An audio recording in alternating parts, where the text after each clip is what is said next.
Kurasi mo mas ka namin kaya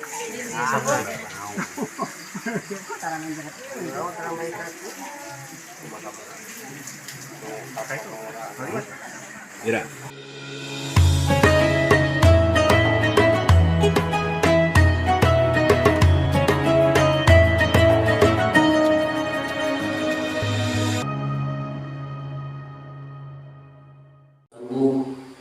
Rahimakumullah, bapak-bapak serta ibu-ibu disertai dengan anak-anak sekolah yang hendak melaksanakan kegiatan mengikuti cara kultum pada pagi hari yang berbahagia ini, subuh yang penuh dengan waktu.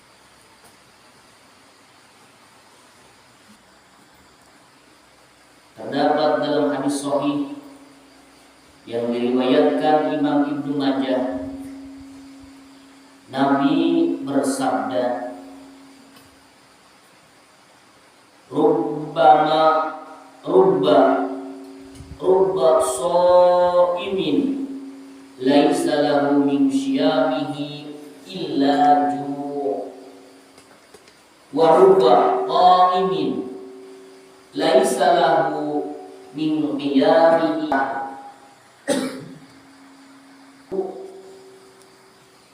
Banyak orang yang berpuasa tidak mendapat pahala puasa kecuali hanya lapar.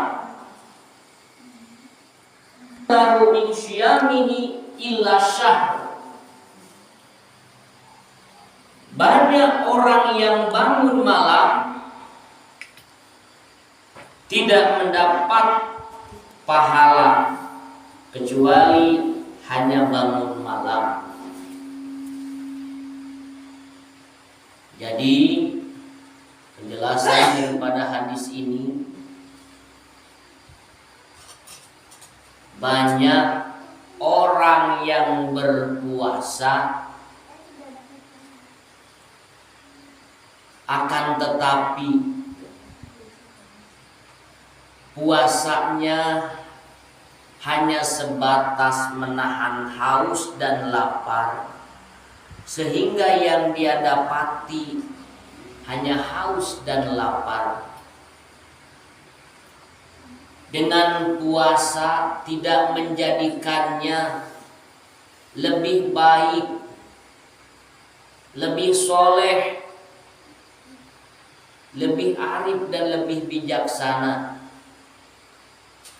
Puasa cukup baginya hanya menahan haus dan lapar, walaupun secara ketentuan fikih cukup sudah orang yang sudah melaksanakan puasa menahan lapar dan haus, tetapi substansi atau thamroh atau buah daripada puasa itu tidak membekas pada dirinya, hanya semata haus dan lapar, karena puasanya tidak menjadi ladang atau lahan untuk lebih taqarrub kepada Allah, lebih mengasah jiwa kemanusiaannya, lebih mengasah jiwa sosialnya, lebih mengasah jiwa ibadahnya, baik itu ibadah mahdhah atau ghair mahdhah, baik itu ibadah yang vertikal langsung kepada Allah atau ibadah yang horizontal kepada sesama manusia,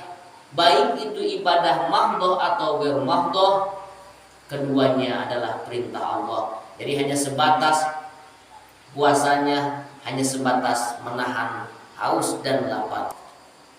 Dan kalau seandainya kita sudi untuk menengok makhluk Allah selain pada manusia, maka makhluk Allah yang lain pun ada pula yang berpuasa seperti manusia. Tapi sejatinya kita harus bisa mengambil ibrah atau ibarat, hikmah daripada makhluk Allah yang lain yang berpuasa. Yang pertama, makhluk Allah yang diciptakan oleh Allah yang berpuasa adalah ular. Ular adalah makhluk Allah yang mereka juga berpuasa Ular berpuasa untuk proses ganti kulit. Kalau kita tengok, kalau kita lihat, kalau kita cermati dan hayati, ular ketika mereka mau mengganti kulit, mereka akan menahan lapar dan haus dalam artian puasa. Bapak Ibu hadirin sekalian. Dan setelah berpuasa, maka ular akan tetap menjadi ular, cuma tampilan baju casing yang baru, kulit yang baru. Baju baru. Jadi ular kalau berpuasa, setelah berpuasa mereka akan tetap menjadi ular. Berbeda halnya dengan makhluk Allah yang lain yang dinamakan dengan kupu-kupu. Kupu-kupu sebelum mereka indah, cantik dan mempesona, mereka adalah hileud, ulat, berbulu, geli. Ibu-ibu, bapak-bapak, namun ibu-ibu, jikalau seandainya melihat ulat, hileud, geli apa tidak? Geli. Abri gini. Omo, hileud kasur mah. Geli. Geli resep tuh. Hileud atau ulat, mereka akan berpuasa pula. Mereka akan berdiam diri, mereka akan membungkus dirinya dengan kepompong. Mereka akan membungkus dirinya dengan kepompong. Dalam ilmu biologi, mereka sedang melakukan metamorfosis. Mereka akan membungkus dirinya dalam kepompong. Mereka pun berpuasa. Dan setelah mereka berpuasa, setelah si ulat tadi yang menjijikan, yang tidak orang sudi untuk melihat si ulat, ketika mereka berpuasa, membungkus diri mereka di dalam kepompong. Dan setelah mereka membungkus diri dalam kepompong, berpuasa pula. Setelah itu mereka keluar dari kepompong dan mereka sudah berubah, sudah bermetamorfosis menjadi kupu-kupu yang indah dilihat, yang ingin orang memilikinya karena kecantikan bulunya, karena kecantikan sayapnya, karena kecantikan dan dia si kupu-kupu tadi. Yang padahal kalau kita ingat, sebelum kupu-kupu yang cantik sebelum kupu-kupu menjadi cantik, mereka adalah seekor ular yang menjijikan. Itulah dua makhluk Allah yang mesti kita ambil pelajaran. Kesimpulannya, kita jangan berpuasa seperti ular. Mereka berpuasa untuk mengganti casing, untuk mengganti kulitnya, tetapi setelah mereka berpuasa, mereka tetap menjadi ular. Tapi sebaliknya, kita harus bisa berpuasanya kupu-kupu, berpuasanya ulat bulu yang menjijikan. Mereka membungkus diri dalam kepompong, dan setelah mereka berpuasa, mereka menjadi kupu-kupu yang cantik. Seyogyanya kita harus mengikuti puasanya kupu-kupu. Yang tadinya pribadi kita yang tidak soleh, yang tidak lurus, yang tidak baik, yang congkak, yang sombong, yang adigung-adigunan, takabur, jumawa, dan semua sifat setan yang ada pada diri kita, setelah kita berpuasa, kita menjadi pribadi yang lebih baik. Ada kolerasinya dengan kultum yang kemarin, ketika hawa nafsu oleh Allah dimasukkan ke dalam nerakanya lapar selama 100 tahun, maka hawa nafsu menjadi lembut. Dan seyogyanya kita bisa menjadi pawang hawa nafsu. Sekalipun hawa nafsu itu diibaratkan sebagai binatang yang tidak jinak, binatang yang buas seperti halnya singa yang buas, yang tidak jinak, tapi di pawangnya itu si singa bisa menuruti apa kata si pawang. Kata si pawang duduk, maka si singa itu pun duduk. Ketika kata si pawang itu menari, disuruh menari, maka si singa pun menari-nari.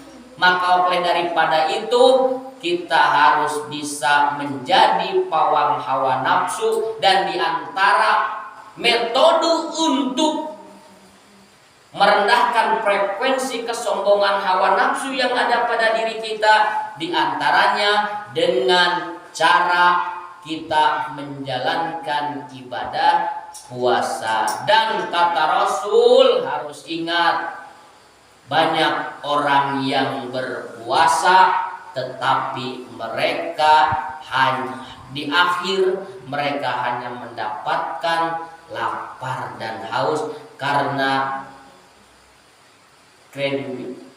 karena kualitas puasanya hanya sebatas menahan lapar dan haus, tidak menjadikannya pribadi yang lebih baik, pribadi yang lebih soleh.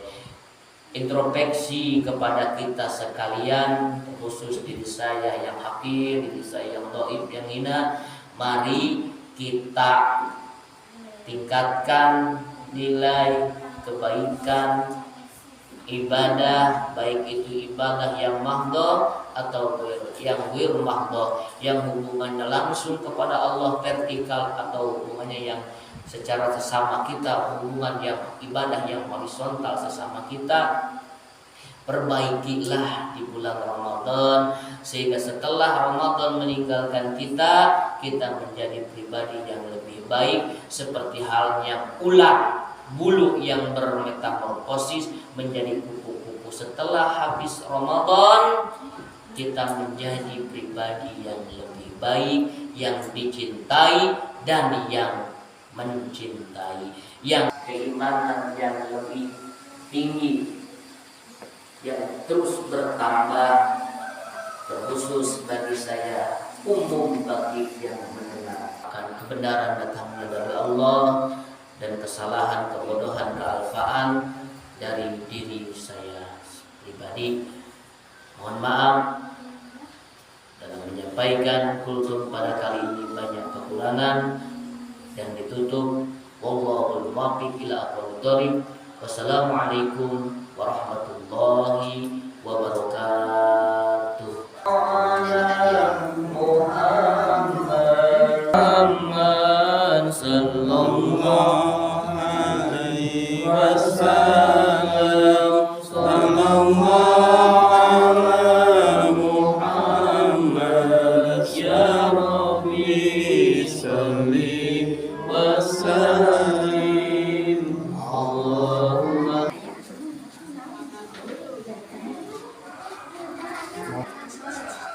Oke, kalian tak?